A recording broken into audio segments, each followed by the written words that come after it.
Hey, have you, like me, lately been feeling powerless, frustrated, stir crazy, or maybe just generally kind of gloomy? Well, how about a few minutes of inspiration and something you can do now to have a positive impact on the shape of whatever this post coronavirus world is going to look like? There once was this guy named Hugh O'Brian. And toward the end of World War II, he skipped out of college to join the Marine Corps and would wind up becoming the youngest ever drill instructor at the age of 17.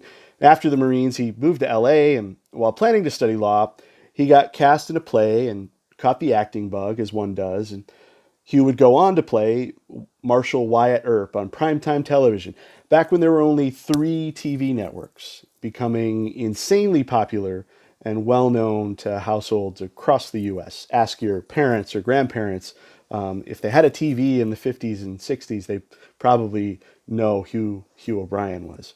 In 1958, Hugh's fame caught the attention of Nobel laureate Dr. Albert Schweitzer from his medical clinic all the way in West Africa. And Hugh went there and spent a transformative 9 days in the jungle at Dr. Schweitzer's clinic, lending a hand around the clinic by day and philosophizing and brainstorming with the doctor each evening.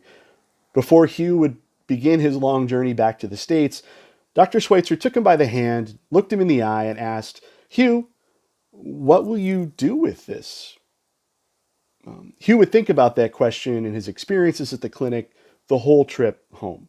And 2 weeks later, back home in Los Angeles, Hugh would found the Hugh O'Brian Youth Leadership Foundation, or HOBY, with the mission of teaching young people not what to think, but how to think, a key theme in Schweitzer's educational philosophy. Hugh would continue to act with several notable roles on stage and television and in movies, but his true day job from then on and main passion in life would become recognizing and empowering young leaders through the work of his foundation. Now, we lost Hugh O'Brian in 2016, but his legacy, HOBY, continues and thrives to this day. In over 60 years of operation, HOBY has empowered 500,000 youth leaders through programs in all 50 states and dozens of other countries. Since we started keeping track in 1998, HOBY leaders have contributed over 3.3 million hours of volunteer service to hundreds of different organizations. The 10,000 or so new HOBY participants each year go on to see 100% high school graduation rate. Over 90% of them go on to college degrees, a large percentage of which find scholarship or grant opportunities through HOBY's network. Now, I was selected to represent my high school as a HOBY ambassador here in Illinois way back in 1993. Since then, I've volunteered and fundraised, recruited, facilitated, mentored, donated, and promoted HOBY in various ways. Today, I sit on HOBY's advisory board, the Global Council on Youth Leadership, and we're tasked certainly with fundraising and securing the financial future of the foundation, but also to strategize and brainstorm on partnerships and programming so that HOBY never loses its edge and never loses sight of its mission.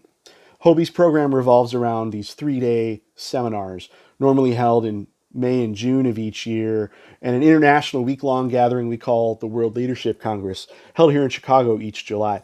Now, as you can imagine, with all that's been going on in the world these last several weeks, HOBY's volunteer network staff, cooperating organizations are currently weighing their options for rescheduling the seminars or adapting the programming to incorporate whatever new safety precautions will be needed. And HOBY's love to ask, why not? So why not you? Why not now?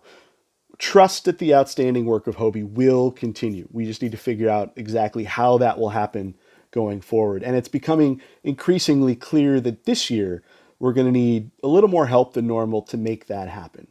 Since its founding, HOBY has been a volunteer operation dependent on the time, talents, and treasures of countless individuals, companies, and organizations supporting it. Yes, writing a check would be great. Of course, donating product or supplies would be wonderful. Absolutely, if your company or organization can offer opportunities for scholarships or internships for our leaders, that would be phenomenal.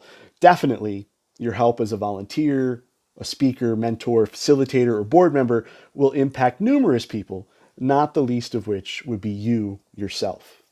To borrow a favorite phrase from Hugh O'Brian himself, I don't have any kids of my own. but I do have this extended family of thousands of wonderful, driven, promising young people who I care very much about and want to help navigate this unfamiliar and uncertain time. Please take a minute in the coming days to visit HOBY.org, HOBY.org, and learn more about the past, present, and future of HOBY. You can reach out directly to contact with either our national program or any of our local seminar sites out there, or feel free to shoot me an email with your questions or ideas. I'd love nothing more than to help you, help us, help them. If you, like me, have found yourself with some downtime lately and have been aching these last weeks to really do something, well, here's your chance. Shine bright, friends. The future is yours. Thank you, and please stay healthy out there.